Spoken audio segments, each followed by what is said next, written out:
Voilà, alors on va démarrer donc aujourd'hui ce petit webinaire qui va parler vraiment de Google Analytics typiquement, parce que au quotidien, de mon côté, je constate donc que les agences immobilières utilisent peu cet outil-là. Or, nous, en communication, il faut savoir que c'est l'outil principal qu'on utilise pour mesurer les résultats de ce qu'on fait, en fait. Alors, je sais que une des données principales qui fait que les agences immobilières utilisent peu ça, c'est que pour beaucoup, vous avez l'habitude finalement de créer des campagnes marketing papier sans pouvoir en mesurer l'impact. C'est le gros défaut finalement des flyers, etc. C'est que derrière, à moins d'interroger chaque personne qui vous contacte pour lui demander comment elle vous a trouvé, etc., vous n'avez pas vraiment l'info. Donc, vous êtes habitué finalement à lancer des communications au petit bonheur la chance et de ne pas tester finalement et vérifier l'impact. Donc, ça veut dire qu'aujourd'hui, depuis que vous êtes arrivé dans le digital, pour beaucoup, vous arrivez dans le digital avec un site web, etc. Et de base, vous n'êtes souvent même pas au courant que des outils tels que Google Analytics existent et surtout de leur utilité. Alors, on va un petit peu voir ensemble comment fonctionne vraiment Google Analytics et à quoi il peut vous servir. Je vais vérifier que j'ai bien enregistré l'enregistrement. Ok, oui, super, parce que vous pourrez regarder ce webinaire plus tard si vous le souhaitez. Donc, on va voir ce qu'est vraiment Google Analytics, à quoi ça sert d'avoir de l'analyse numérique. Et je vais vraiment vous montrer comment ça marche. Comment est structuré un compte Analytics pour que vous puissiez vous en servir facilement sans rentrer vraiment dans les détails et les différents types de rapports que vous pouvez y trouver. Donc, Google Analytics, c'est gratuit. Déjà, c'est la première chose. Donc, sauf le moment où, par exemple, j'ai déjà rencontré des clients qui n'avaient pas de Google Analytics installé sur leur ordinateur. Bon, c'est particulier parce que généralement, c'est un service qu'on fournit de base quand on livre un site web. Mais admettons que votre provider ne vous ait pas installé le Google Analytics, il est possible que vous deviez payer pour son installation, ce qui serait normal. Mais généralement, c'est assez logique de vous livrer un site web avec son Google Analytics. C'est gratuit chez Google, il y a juste à le configurer. Alors, la configuration est un petit peu compliquée, donc c'est pour ça que vous faites faire ça par votre provider de site web. Mais une fois que c'est fait, il est gratuit et c'est l'outil le plus utilisé au monde. Il n'y a aucune boîte qui n'utilise pas Google Analytics. Alors, en gros, ça va vous permettre, parce que j'ai encore eu la question il n'y a pas très longtemps, d'analyser vraiment tous les résultats de votre site web, de vos campagnes, etc., etc. Et ça va vous permettre aussi de comparer par rapport à éventuellement la concurrence. Alors, d'où viennent les données? C'est Google qui les collecte. Elles sont transformées de façon anonyme, donc elles sont complètement anonymisées, donc vous ne pourrez pas savoir qui précisément est allé sur votre site web. Soyons bien clairs, ce n'est pas l'objectif de Google Analytics. Google Analytics vous permet d'avoir une image globale de comment ça se passe sur votre site web. Vous n'aurez pas les adresses mail, etc. Ce n'est pas un générateur de leads. J'ai déjà vu des gens qui confondent avec un générateur de leads. C'est un outil d'analyse. Alors, ça va vous permettre vraiment de savoir, par exemple, la première donnée, c'est le nombre de visiteurs, évidemment, mais aussi, par exemple, leur âge, d'où ils proviennent. Donc, il y a tout un outil de géolocalisation. Par où sont-ils arrivés? Qu'est-ce qu'ils aiment?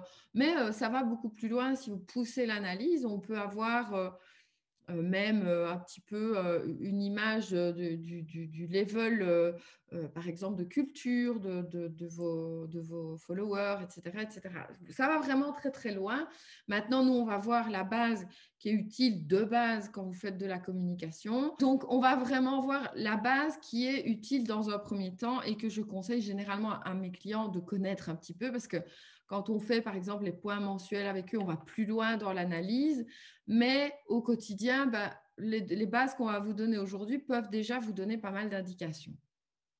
Alors, donc au départ, ça va vous permettre vraiment de mesurer d'abord les indicateurs importants. Alors, les indicateurs importants, c'est déjà ne serait-ce que la localisation.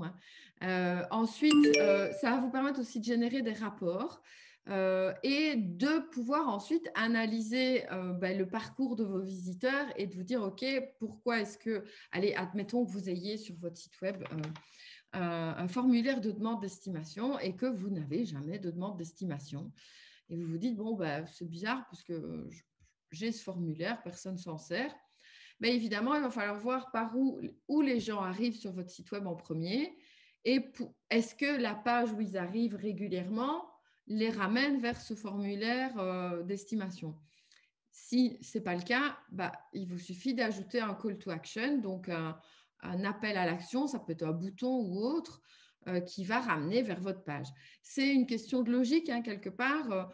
C'est vraiment un parcours que vous allez devoir faire sur votre site web qui va vous permettre de guider, comme dans un entonnoir, vos clients, vos visiteurs, de les guider là où vous voulez qu'ils aillent. Et généralement, quand on fait une analyse nous, on fait beaucoup d'audits de sites web et c'est souvent, par exemple, quelque chose qui n'est pas du tout analysé, le parcours du visiteur.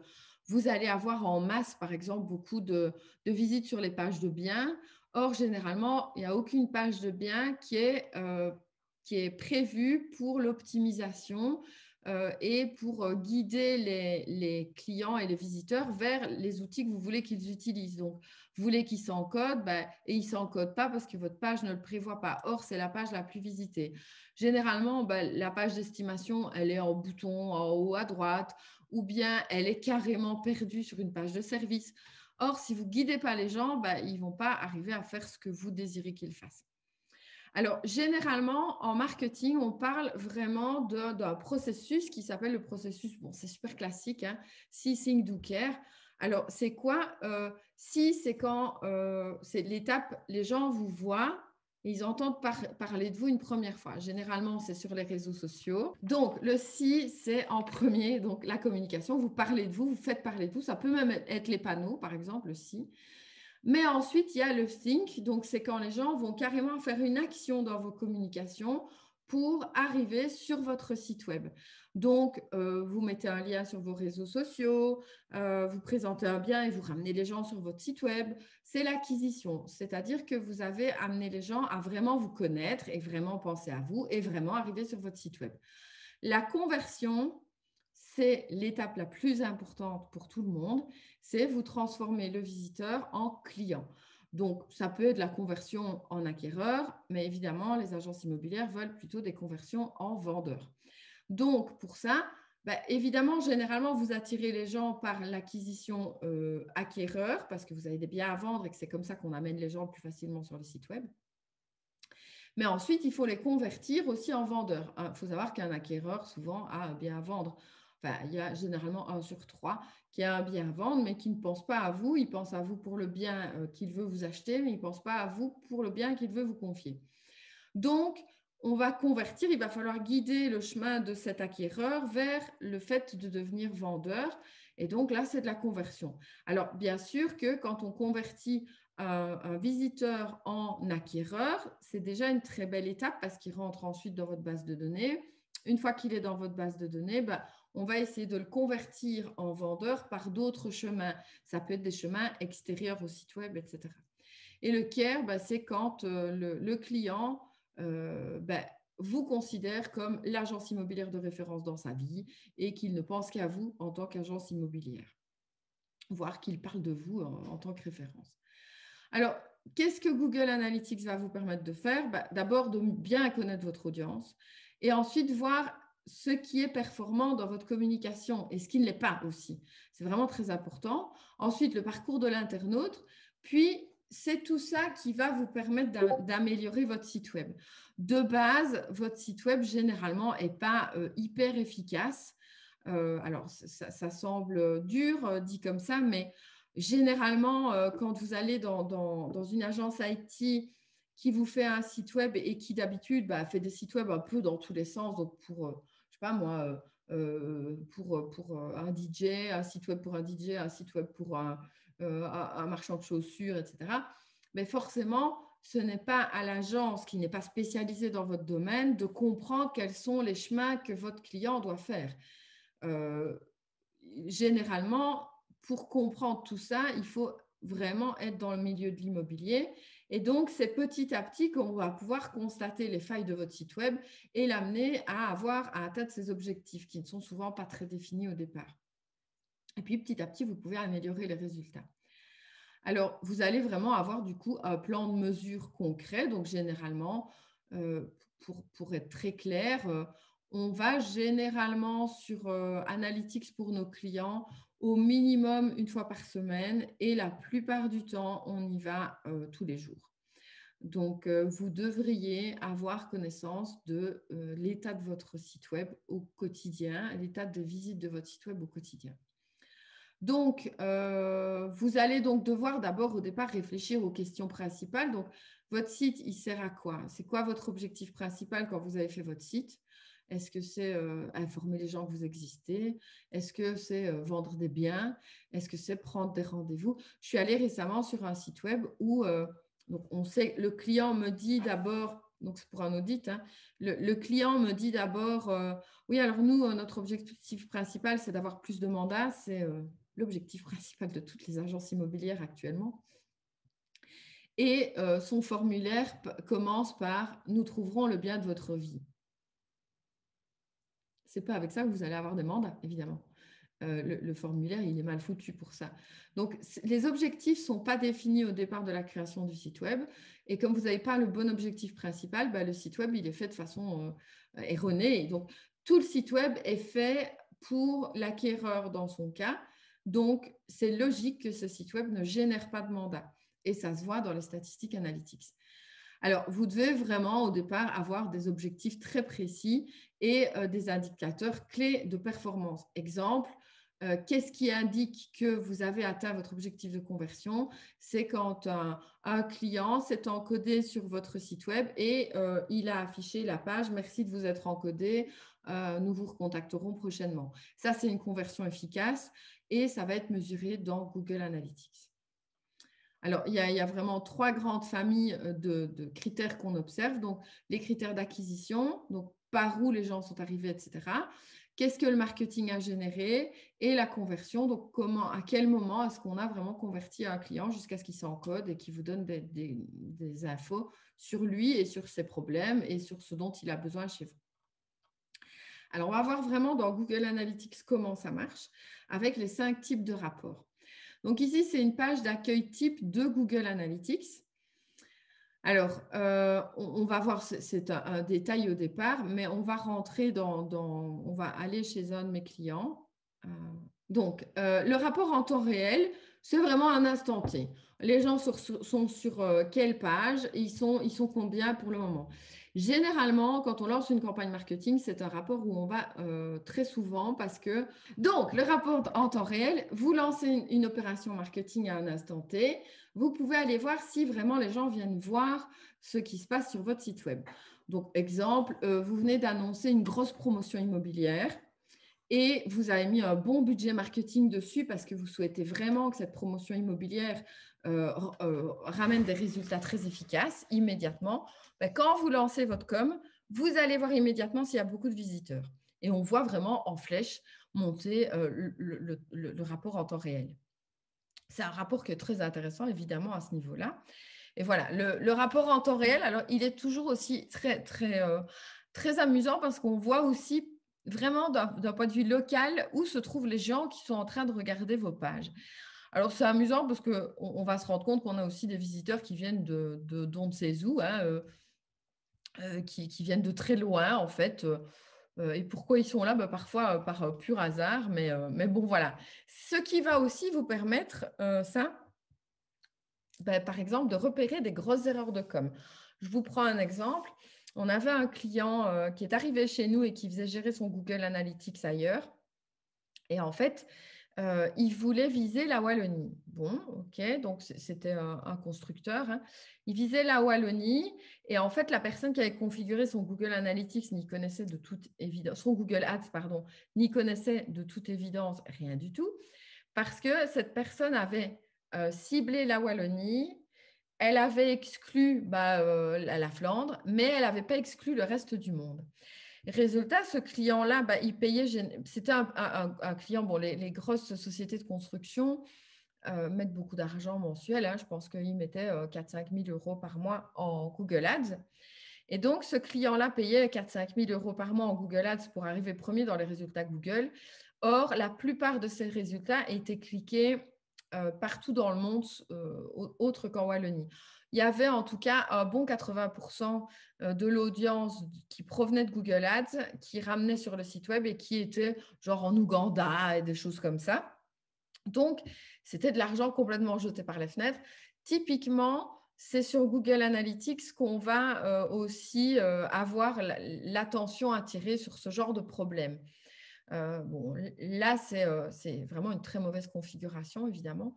Alors ici, on voit qu'il y a des gens en Afrique, il n'y a aucun Google Ads qui ramène ça, parce qu'on voit que ce sont des maisons qui ne sont pas sponsorisées.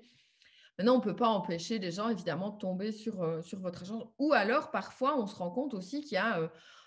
j'ai, par exemple, beaucoup de clients liégeois qui ont beaucoup de visites en provenance de Bruxelles ou de la Flandre parce qu'actuellement, beaucoup de Bruxellois et beaucoup de Flamands achètent vers la Wallonie.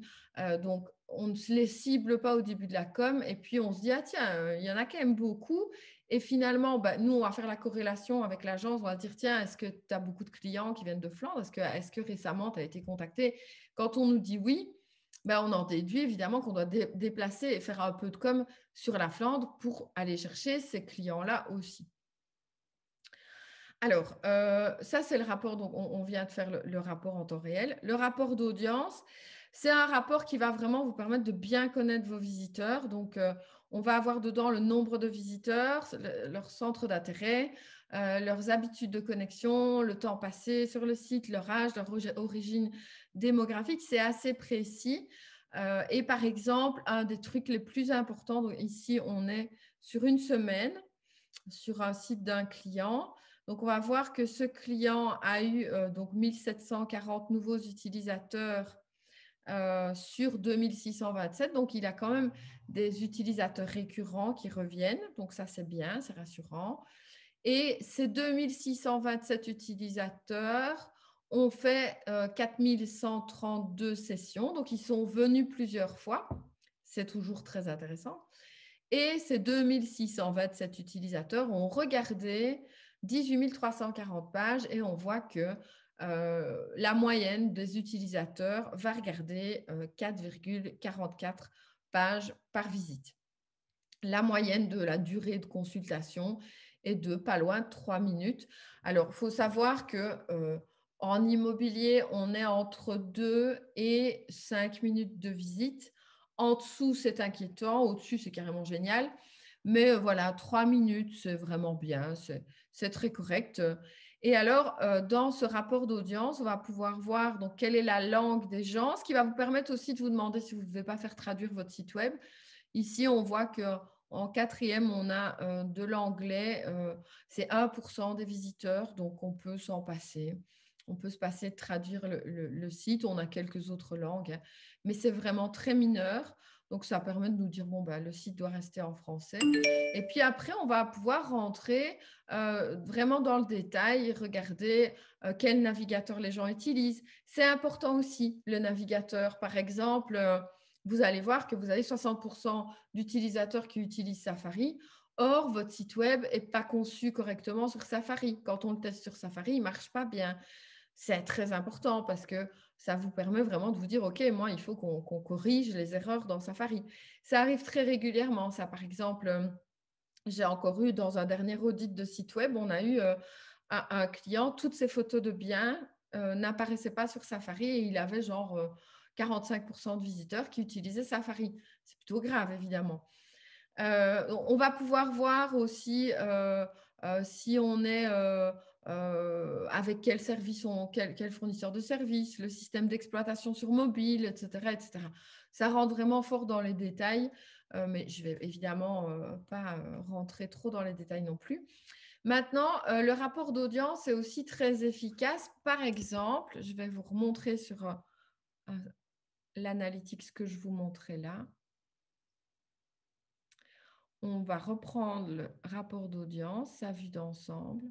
Donc, vous voyez ici, dans l'audience, vous avez plein de choses, hein. Les technologies utilisées, le comportement, les données géographiques, les centres d'intérêt, les données démographiques, les types d'audience. Après, il y a des choses plus compliquées, mais technologie mobile, etc., etc. Donc, il y a vraiment plein de données qu'on peut prendre en compte. Mais par exemple, donc, ce rapport en question va vous permettre, par exemple, d'évaluer si sur cette fameuse année 2020, le client a beaucoup perdu. Est-ce que ça a beaucoup fluctué? Voilà, alors, on voit, bon, il faut savoir que c'est un client qui fait beaucoup de com, évidemment. Donc, on voit que proportionnellement, par exemple, si je prends, je suis en décembre 2019, donc avant le Covid, on avait une moyenne de 400-500 utilisateurs par jour, hein. Et aujourd'hui, en plein Covid, on a une moyenne supérieure, hein. Qui est quand même supérieur à ce qui se passait là. Et par contre, on va voir que, bah, voilà, là, on relançait de la com, on faisait beaucoup de com, donc beaucoup plus de visibilité. Et on voit quand même que malgré le maintien de la com, alors ça reste bien, mais on voit, voilà, au moment où la pandémie arrive, on voit une chute, hein. La chute est là. Vraiment. Et puis, réouverture, on revoit que ça remonte et on arrive à un comportement normal. On ressent une chute entre décembre et janvier, mais très honnêtement, c'est annuel. Il y a vraiment un moment, au moment des fêtes, où il y a flop régulier. Mais on voit donc que ce client en question pourrait arriver vraiment à une bonne moyenne, on va dire, 2000 visiteurs par jour en moyenne, hein, avec des chouettes pics à 1300 ou je pense même voilà, 1600 visiteurs. Donc, ça nous permet vraiment de voir comment ça a fluctué, mais on peut se dire que malgré le Covid, ce client a augmenté au niveau de ses résultats par rapport à l'année précédente. Donc, bon, ça reste rassurant et c'est ça qui va vous permettre de jauger un petit peu l'état de votre visibilité. Alors, le rapport d'acquisition, c'est un des rapports les plus importants également. Le rapport d'acquisition va vous permettre de savoir d'où viennent vos visiteurs. Alors, on va expliquer les 6 points principaux que Google Analytics va analyser. Alors, il analyse, bon, je vais le prendre dans l'ordre, même s'ils ne sont pas par ordre d'importance. Le display. Le display, c'est quand vous faites de la pub. Vous avez sûrement déjà vu ça. Je vais essayer de bien expliquer et d'être super pédagogique à ce niveau-là. Pour ceux qui n'y connaissent rien, ceux qui s'y connaissent, désolé, mais je parle à tout le monde. Donc, le display, qu'est-ce que c'est? C'est quand vous êtes, par exemple, allé sur Google et vous avez vu, vous savez, en dessous d'une vidéo, une petite pub. Ça, c'est du display. Ou vous voyez de la pub un peu partout. C'est du display qui est donc la personne paye pour être en display dans le réseau Google. Ça peut être aussi du remarketing, c'est-à-dire là, par contre, vous êtes allé sur le site d'un prestataire, ça peut être n'importe quoi, hein, vous êtes allé sur le site de Mercedes et puis vous revoyez des pubs pour Mercedes un peu partout. Ça c'est du remarketing. Donc là, on est dans du display. Alors, le display, ça va être analysé sur Google Analytics. Le paid search, c'est quand vous faites du Google Ads et que vous payez Google pour arriver dans les résultats de recherche. Donc, quand quelqu'un tape agence immobilière sous Magne, vous arrivez premier dans les résultats de recherche, vous allez pouvoir voir l'impact de votre Google Ads sur votre site web. L'organique, c'est quand vous arrivez dans les résultats de recherche sur Google de façon naturelle, donc parce que votre site est bien référencé. Là aussi, vous allez pouvoir voir le résultat de l'efficacité de votre référencement de site web sur Google. Alors, vous allez pouvoir voir aussi l'analyse via les réseaux sociaux. Alors, les réseaux sociaux, ça va vous permettre de voir quels sont les réseaux sociaux qui génèrent du résultat chez vous et est-ce que ça vaut la peine de continuer. Est-ce que ce sont vos annonces payantes sur les réseaux sociaux, etc., etc. Donc, on va pouvoir vraiment voir quelles sont les démarches qui fonctionnent sur vos réseaux sociaux. Vous pouvez aussi voir les mailings, donc quels sont les mailings qui ont rapporté des visites chez vous. Et le trafic référal, très important dans l'immobilier. Le trafic référal, je vais vous le montrer plus en détail, c'est celui qui va vous permettre de savoir, par exemple, vous payez un prestataire pour mettre un encart avec votre agence immobilière dessus. Genre, je ne sais pas, vous payez pour être affiché sur ImoWeb, par exemple, de la DIMS. Et vous payez pour que votre logo se situe quelque part. Vous allez pouvoir savoir combien de fois ce petit ADIMS que vous avez payé vous a rapporté comme visite. Ou bien, même chose sur Logikimo, Vlan, enfin tous ceux où vous affichez. Mais aussi, si vous vous faites afficher, par exemple, vous avez payé le restaurant du coin pour que sur son site, ils mettent votre logo, vous allez pouvoir voir combien de fois ça ramène chez vous. Donc ça, c'est le trafic référal. Donc, le trafic de référence, quelqu'un a donné la référence, votre référence sur son site web et qu'est-ce que ça vous rapporte. Alors, le rapport d'acquisition, il se présente comme ça. Donc, vous allez voir les principaux canaux. Donc, pour nous, ça, c'est typiquement un rapport assez idéal. C'est-à-dire que le site web, de façon organique, ramène beaucoup de visiteurs. C'est-à-dire que le site web est bien conçu. Pourquoi c'est important? Parce que ça veut dire que, imaginons qu'une année, vous n'ayez plus du tout d'argent. Ça ne doit pas, votre visibilité ne doit pas être essentiellement, ne doit pas provenir essentiellement de réseaux payants. Donc, pour ça, votre site doit être bien fait et donc l'organique doit être très important. Alors, le second point ici, on voit que c'est du paid, donc c'est via Google Search. Donc, c'est le deuxième point. Troisième point, on a le direct. Alors, le direct, c'est la notoriété, c'est-à-dire que les gens, ils ont tapé directement le nom de votre agence immobilière, ils sont tombés directement sur vous. Puis, on a le display, donc c'est quand on vous voit. Et puis ici, on a le social qui est moyen, ici en l'occurrence. Il est assez faible, hein. Je ne pense pas que ce soit le meilleur qu'on ait. C'est-à-dire que ça, c'est quelqu'un qui ne fait pas encore beaucoup de social, de façon pas encore intense. Je vais vous montrer à quoi ça ressemble. Et le référal, comme vous voyez, c'est tout petit. Alors, on va aller chez un autre, dans un autre Google Analytics pour pouvoir rentrer vraiment dans ce rapport d'acquisition.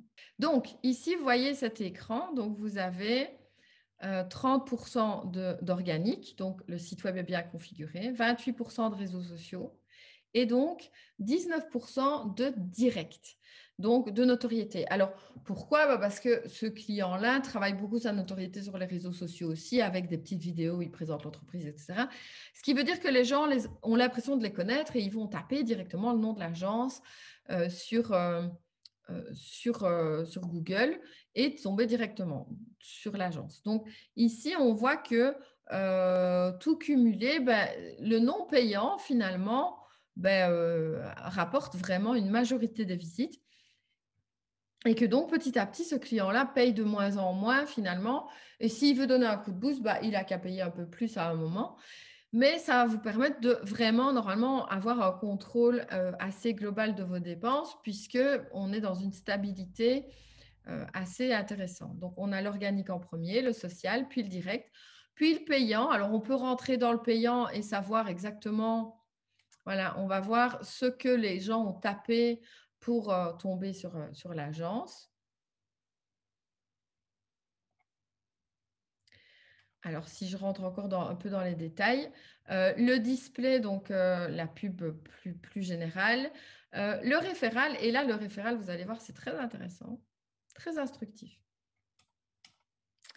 Donc, on va voir que ce client qui, pourtant, sur cette année-là, avait de la DIMS, donc une petite pub en plus sur ImoWeb, n'a eu aucune visite d'ImoWeb en provenance de ce truc qui coûtait quand même un certain budget. Donc, les visites proviennent de Logikimo, de Zimo. Bon, ça, on ne sait pas très bien ce que c'est. Imovlan, Yahoo. Voilà. Donc, on sait quelles sont les visites qui, finalement, sont utiles. Quels sont les sites sur lesquels on publie qui sont utiles au niveau, qui vont vous apporter des clients potentiels.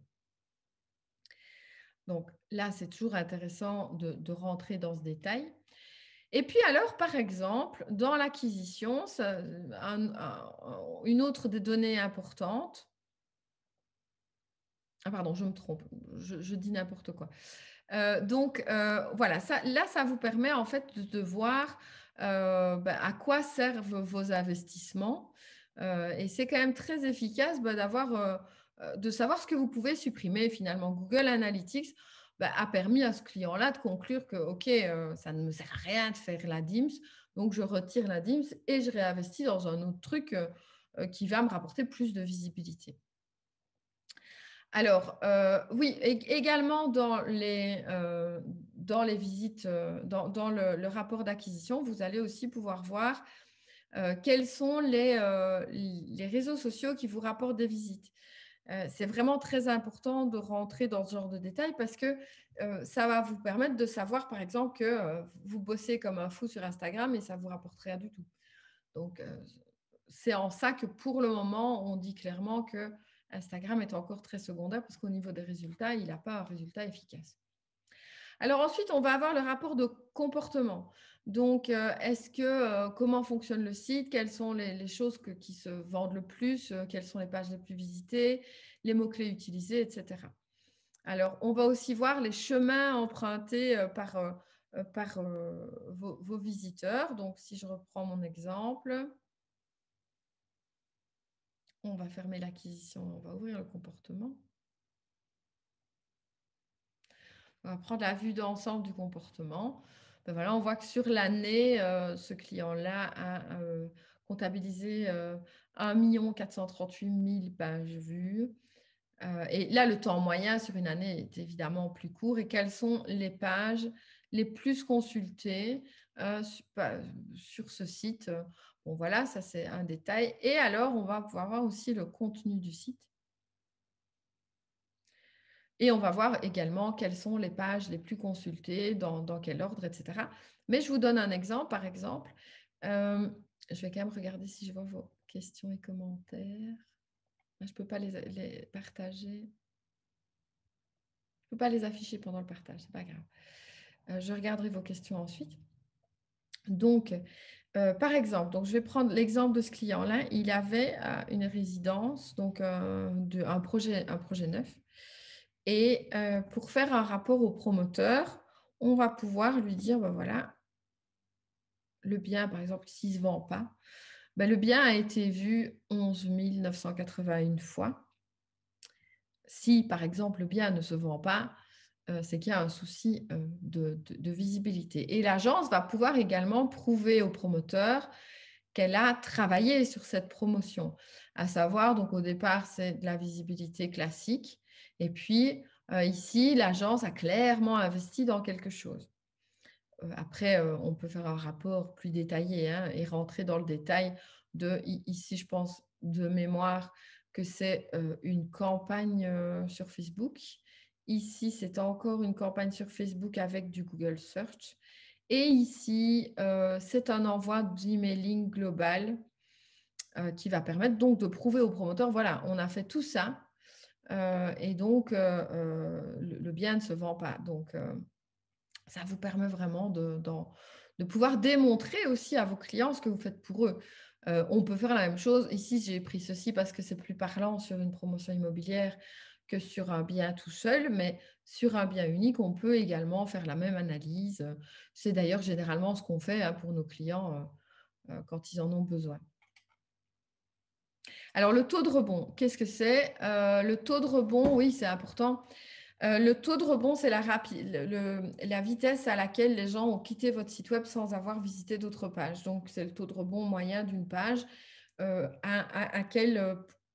les gens ont quitté sans voir une seconde page, une troisième page. Pour Google, c'est avoir un très haut taux de rebond, c'est pas bon pour Google. Alors, sur un site immobilier, plus le taux de rebond est élevé, pire c'est évidemment. Maintenant, par exemple, si vous prenez un site de presse, c'est normal que le taux de rebond soit élevé parce que les gens cliquent sur un article sur les réseaux sociaux, ils viennent pour lire l'article, ils ne viennent pas pour en lire 50 autres. Mais par exemple, sur un site immobilier qui a un très fort taux de rebond, ce qu'on va proposer, par exemple, c'est sous les biens, proposer des biens similaires pour essayer que les gens cliquent au moins sur un bien similaire en dessous pour faire baisser le taux de rebond. Ça va permettre en règle générale d'améliorer votre référencement.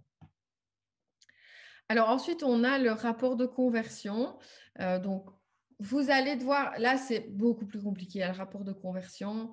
Soyons très clairs, c'est généralement des marketeurs qui le travaillent. Chez nous, c'est que les experts SEA. Donc, pour tout vous dire, moi, là, le rapport de conversion, ce n'est pas quelque chose que je maîtrise très bien puisque j'ai une équipe pour ça. Et donc, en règle générale, je leur demande de m'expliquer ce qui s'y passe, mais je peux vous expliquer en tout cas comment ça fonctionne. Donc, moi, avec l'équipe, par exemple, on va définir des objectifs. Donc, moi, généralement, les objectifs, c'est les demandes d'estimation, qu'on remplisse le formulaire de contact, qu'on s'inscrive complètement pour demander des informations sur un bien parce que potentiellement, vous rentrez dans le logiciel immobilier de mon client, ce qui veut dire qu'à terme, on peut vous envoyer des emailing parce que vous avez des biens à vendre aussi peut-être. Donc, c'est vraiment les 3 grands objectifs. Ou alors, je voudrais récolter des avis. Voilà, il peut y avoir… Oui, on peut avoir aussi, si on a un outil de conversion en rendez-vous, tout ça sont divers objectifs qu'on va établir ensemble au départ et le rapport de conversion. Donc là, ça devient un peu de la programmation. C'est pour ça que je parle d'expert en SEA parce que l'expert SEA, lui, va placer en gros des outils de mesure qui vont être liés à Google Analytics et qui vont pouvoir nous dire je peux, par exemple, dire à l'expert SEA d'un dossier, je vais lui dire, tu as eu combien de conversions chez tel client? Et lui va pouvoir me dire, j'ai eu X conversions dans tel domaine, X conversions dans tel domaine ce mois-ci, etc. Alors, on a les conversions, les macro-conversions qui sont les conversions principales. Donc, généralement, c'est on vous a contacté, on vous a demandé d'estimer un bien. Ça, c'est une macro-conversion. C'est les conversions, c'est l'objectif final de toute la communication. Et les micro-conversions, ce sont des conversions qui sont temporaires, qui vont peut-être mener vers la macro-conversion, mais qui sont temporaires. Exemple, quelqu'un s'est encodé pour recevoir toutes les informations sur un bien. Vous savez que ça peut potentiellement devenir un acquéreur. Or, vous n'êtes pas actuellement en recherche d'un acquéreur. Donc, il rentre dans votre base de données. Donc, nous, des micro-conversions, on va proposer une stratégie pour transformer ces micro-conversions en macro-conversions. C'est-à-dire que, par exemple, on va vous dire, il faut mettre en place une stratégie d'emailing pour que ce client qui a demandé des informations sur un bien à acquérir, qui est donc potentiellement un acquéreur, mais donc peut-être un vendeur, parce qu'un acquéreur a peut-être un bien à vendre, il va rentrer dans une démarche d'emailing qui va lui donner quelques informations les unes après les autres sur vos techniques de vente, par exemple, et qui va dire, je ne sais pas moi, le premier mail, ça va être découvrir tout ce qu'on fait pour mettre en valeur votre bien, découvrir les services professionnels qu'on utilise pour mettre en valeur votre bien, ou découvrir les chiffres que nous générons pour la visibilité d'un bien, etc., etc., dans l'espoir du coup d'obtenir alors une macro-conversion, puisqu'on va, dans ces newsletters, de nouveau renvoyer le lecteur de la newsletter vers votre site web et s'il fait la demande d'estimation à la fin, on a obtenu une macro-conversion. Ça nous permettra également de savoir quels taux de macro-conversion proviennent de micro-conversion et quels taux de macro-conversion sont immédiates. J'espère que je ne suis pas trop compliquée en l'occurrence, mais bon, normalement, si vous le repassez, au pire, ce sera plus simple. Alors, donc voilà, c'est principalement nous des données qu'on utilise tous les jours parce que on regarde, on voit tous les jours des sites web qui ne servent à rien d'autre qu'aller voir vos biens en fait.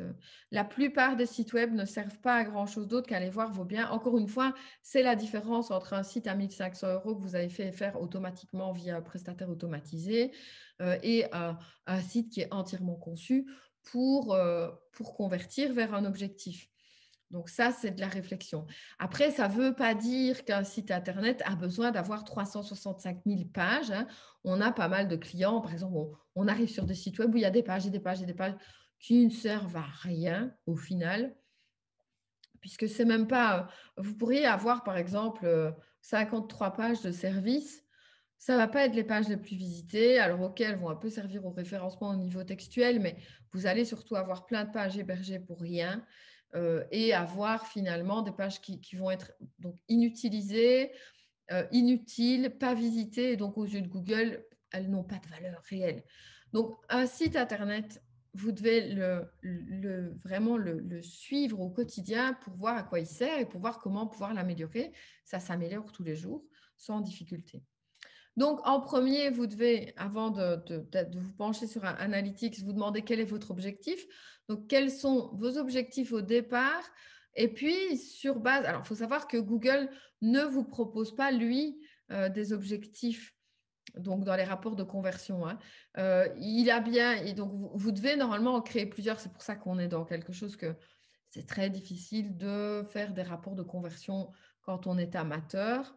Je ne me considère pas comme amatrice dans Google Analytics et pourtant, j'estime déjà pas avoir les compétences pour créer des rapports de conversion efficaces. Mais bon, rapidement, donc vous pouvez avoir plusieurs objectifs, vous pouvez les paramétrer et ensuite les analyser. Il faut savoir qu'à chaque fois, les objectifs sont liés avec des outils, donc des pixels ou des lignes de code à insérer sur votre site web. Donc, généralement, c'est toujours un petit peu compliqué à faire. Et puis, ensuite, vous pouvez, une fois que vous les avez paramétrés, vous pouvez les analyser. Alors, vous pouvez aussi, dans Google Analytics, aller vraiment plus loin, c'est-à-dire filtrer les données, les segmenter et les exporter, etc. Et vous allez pouvoir découper votre audience en type d'audience, etc. C'est quelque chose, par exemple, il y a plein de fois où un client va me dire je veux mettre 500 € sur Google Analytics, Google Ads par mois, pardon. Et puis, ben, il va me dire, ouais, mais vous me demandez beaucoup de frais de gestion. Ben, c'est ça, en fait, les frais de gestion, c'est le fait qu'on a quelqu'un qui va segmenter vos audiences, etc., pour arriver à optimiser un maximum. Alors, on peut faire moins de frais de gestion, mais ça veut dire que quand vous tombez sur, par exemple, un prestataire qui vous met 500 € d'achat, par exemple, sur Google Ads et qui vous dit qu'il va vous facturer son temps de gestion, par exemple, à 1 heure par mois, ça veut dire qu'il ne fait pas grand-chose, évidemment, sur votre compte. Donc, votre campagne, elle est ce qu'elle est et elle tourne comme elle est.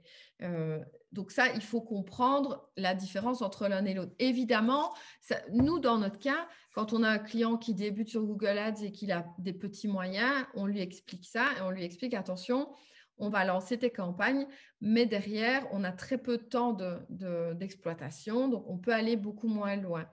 Mais ça veut dire aussi qu'on a des très, très gros clients pour lesquels on gère, par exemple, 10, 12, 15 000 € par mois sur Google Ads. Ben, ces clients-là vont peut-être payer, eux sont tout à fait prêts à payer 1 500, 2 000, 3 000 € de gestion de ce compte parce qu'on va aller filtrer, segmenter toutes les audiences en croisement Google Analytics, Google Ads, etc., pour arriver à exploiter au mieux les résultats et que à chaque moment, on sache ce qui se passe, comment ça se passe et comment on peut encore améliorer les données. Parce que segmenter les audiences va nous permettre aussi donc de segmenter les audiences aussi dans Google Ads et de voir quelles audiences fonctionnent le mieux et de les optimiser. Ça veut dire qu'on va mettre, si vous donnez par exemple 10 000 € en Google Ads, mais que l'audience n'est pas hyper optimisée, ben, l'argent est dépensé au hasard un petit peu.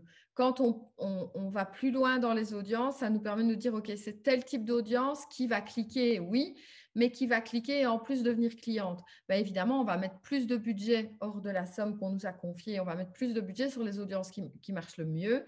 On en revient à Sync Do Care. Hein. C'est très bien d'avoir quelqu'un qui fait du sync, donc qui vient visiter votre site web. Donc, vous avez payé pour qu'il vienne visiter votre site web, mais c'est pas le client sur lequel on va dépenser le plus d'argent. On va plutôt dépenser de l'argent aussi pour avoir du do, donc le client qui demande une estimation. Et c'est quel type de client qui demande une estimation? C'est ça, en fait, quand, par exemple, il y a du temps de gestion dans une campagne Google Ads, plus vous avez du temps de gestion, plus finalement la personne qui est responsable de ça va affiner l'audience à un maximum. Alors, je pense qu'il y avait encore une question. je ne peux vraiment pas afficher les questions comme je veux. C'est incroyable. Je regarderai vos questions après.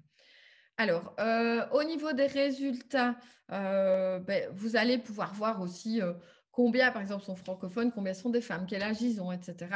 Et ça va nous permettre de cibler et de différencier les différents types d'audience. Alors, pour construire un tableau de bord, c'est bien aussi parce que votre tableau de bord peut être personnalisé. Et donc, vous pouvez personnaliser différents tableaux de bord. Donc, vous pouvez les construire. Alors, d'abord, vous allez dans l'étape personnalisation puis tableau de bord. Et puis, vous créez un tableau de bord du début à la fin.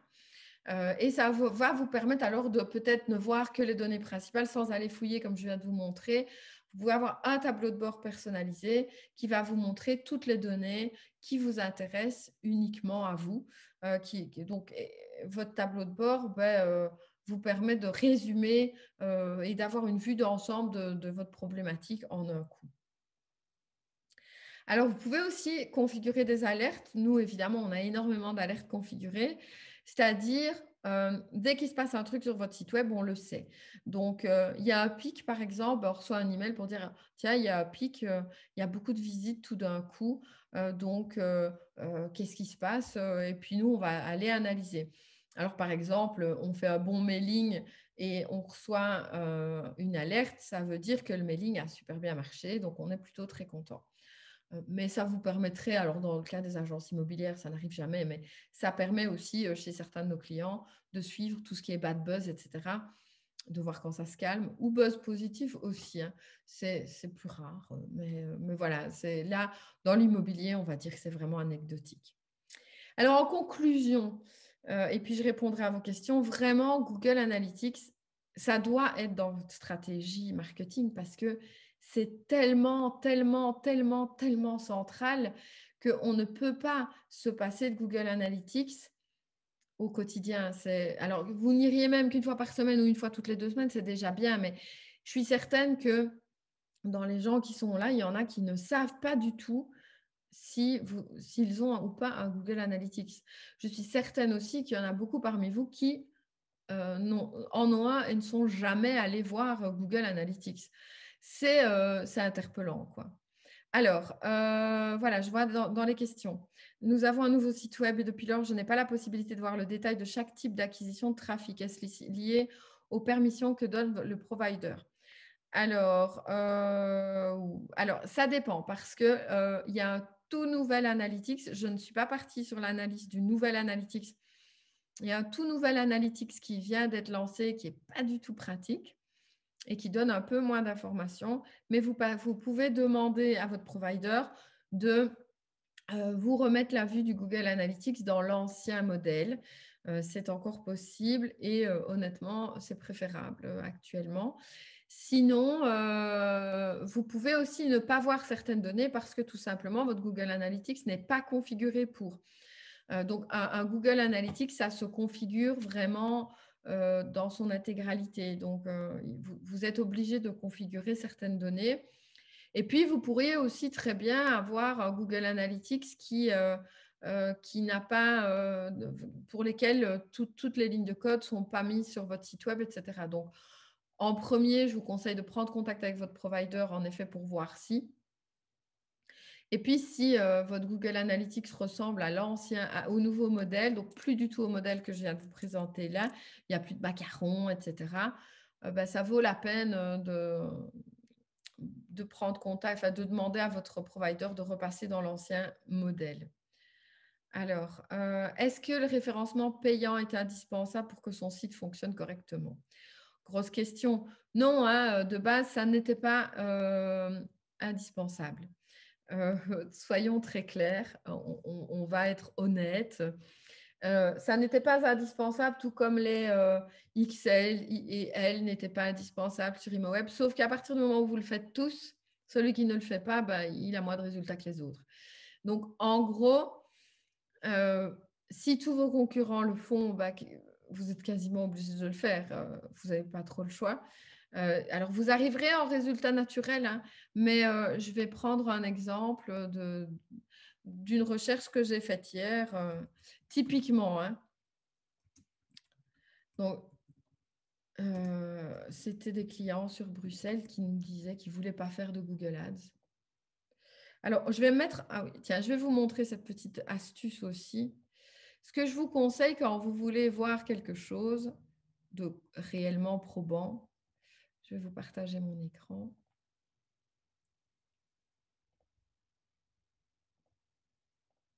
C'est d'aller via Chrome et de passer ici en navigation privée, nouvelle fenêtre de navigation privée. Et là, au moins, on a effacé votre historique, etc. Et donc, c'était un client qui me disait, ouais, moi, je suis sur Bruxelles, je ne veux pas faire de Google Ads. Pourquoi pas? OK, donc... Et donc, ce client-là, la première chose à faire, c'est de regarder, en fait, si vous arrivez premier dans les résultats, si vous arrivez sur la première page de résultats. Si vous n'êtes pas sur la première page de résultats, vous avez un méga problème, déjà. Et puis, vous allez voir que eux, probablement, n'arrivent pas premiers, n'arrivent pas sur la première page, mais ils sont ici en annonce. Je prends la deuxième page. On commence par des annonces. Annonce, annonce, annonce, annonce. Sur Bruxelles, c'est l'invasion, évidemment. Et puis, alors, vous êtes un peu paumé quoi, dans le reste. Hein. Donc, si vous arrivez, par exemple, sur la deuxième page, soyons très, très francs, on dit toujours qu'il n'y a pas de meilleur endroit pour enterrer un cadavre que la deuxième page de Google. Donc, soit vous arrivez sur la première page en naturel, sachant que vous serez quand même dépassé par les annonces et suivi par des annonces. Donc, aujourd'hui, sur Google, en première page, sur cette recherche-là, il y a peut-être 5 places. Donc, par définition, oui, vous êtes obligé de faire du Google Ads. On ne voit pas mon écran, me dit-on. Mais si, là, on voyait mon écran quand même. Je repartage mon écran. Allez, en entier. J'ai vraiment un souci aujourd'hui, c'est très étrange. Donc, je reprends mon écran. Donc, je vais sur la première page de recherche de Google. Donc, pour rappel, la navigation privée, c'est ici, nouvelle fenêtre de navigation privée. Donc, ici, voilà, je suis sur la première page. Le premier résultat, c'est une annonce. Ensuite, on a ceux qui ont quand même, généralement, ici, on a plutôt des bons classements en Google. Et puis, on a quelques places. Et puis, comme vous voyez, on retombe encore sur des annonces. Donc, il y a 4-5 places en première page, en naturel. Deuxième page, ça commence encore par des annonces. Et puis, ça se termine encore par des annonces. Mais comme je vous dis, les gens vont rarement jusqu'à la deuxième page. Troisième page, là, si vous êtes sur la troisième page, plaignez-vous. Plaignez-vous à votre provider. Ou alors, vous avez payé votre site une misère et vous avez le site qui va avec le prix qui vous a coûté, quoi. Donc, oui, en résumé, c'est indispensable, Google Ads. Et encore, hein, sur Bruxelles, si vous jouez ces mots-clés-là, vous êtes sur un combat de chef, quoi. Donc, il y a des gens qui mettent 2 000, 3 000, 4 000 euros par mois sur Google Ads. Donc, évidemment, si vous arrivez... J'ai des clients, par exemple, qui me disent, oui, moi, je veux être premier sur Bruxelles et j'ai un budget de 3 000 euros pour mon site web et je veux bien mettre 150 euros par mois sur Google. On ne parle pas le même langage. Dans ce cas-là, ce que je vais vous dire, c'est, OK, abandonnez Bruxelles.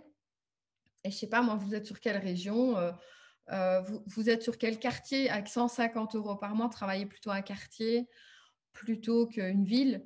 Il faut vraiment comprendre que aussi vos budgets dépendent de l'audience que vous visez. Si vous visez 2 millions de personnes avec 150 euros, il faut être lucide, encore une fois, et ça se verra sur votre Google parce que vous allez tellement peu arriver souvent que, bon, voilà, après, ça vaut la peine d'arriver quand même peu de temps, hein, malgré tout, parce que donc, le budget Google, ce qu'il faut concevoir, donc vous avez 150 euros par mois, ça veut dire que vous avez à peu près 5 euros par jour.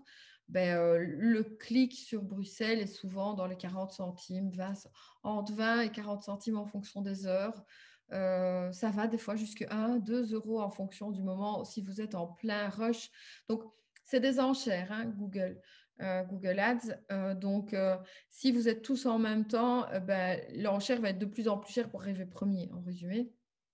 Donc, des enchères peuvent arriver très très haut pour peu que vous mettiez qu'il y ait des gens qui mettent beaucoup de budget. Et donc, si vous avez 5 € et que vous êtes à l'heure où c'est le clic à 1 €, alors vous allez ramener 5 visiteurs. Est-ce que, voilà, c'est à réfléchir évidemment. Maintenant, c'est encore un boulot typiquement d'expert SEA. Parce qu'un expert SEA va pouvoir se placer sur les heures où c'est moins cher, etc., etc. Il va vraiment travailler. C'est ça, en fait, le travail de gestion d'un expert SEA. Mais bon, là, je m'éloigne complètement de Google Analytics. Voilà, j'espère avoir répondu plus ou moins à toutes vos questions. Quoi qu'il arrive, de toute façon, on donne plein d'infos de ce type-là sur le groupe Flex for Imo. Donc, je vous rappelle, sur Facebook, il y a le groupe Flex for Imo où on essaye de donner un maximum de conseils au quotidien. N'hésitez pas à poser des questions aussi par mail. Vous pouvez poser les questions soit sur info@flexvision.be ou directement à moi à cc@flexvision.be. Je ne vous promets pas que je répondrai moi-même, mais en tout cas, je ferai de mon mieux. Il y aura toujours bien quelqu'un de l'équipe qui vous répondra. Et je vous souhaite en tout cas de vous relever pour 2021 parce que je sais que pour le moment, il y a un petit creux de la vague depuis 2 semaines, mais ça va remonter, je n'en doute pas. Voilà, il faut juste rassurer les vendeurs actuellement. Donc, travailler un maximum au fait de les rassurer dans votre communication. Je pense que si tout le monde s'y met pour communiquer sur le fait qu'on peut encore vendre, que ça peut encore bien se passer, etc., vous allez avoir une remontée rapide. Voilà, je vous souhaite une belle journée et on se retrouve le mois prochain. J'ai oublié le thème, mais ce n'est pas grave. Il sera communiqué sur Flex for Imo et puis par mail comme d'habitude. À bientôt. Au revoir.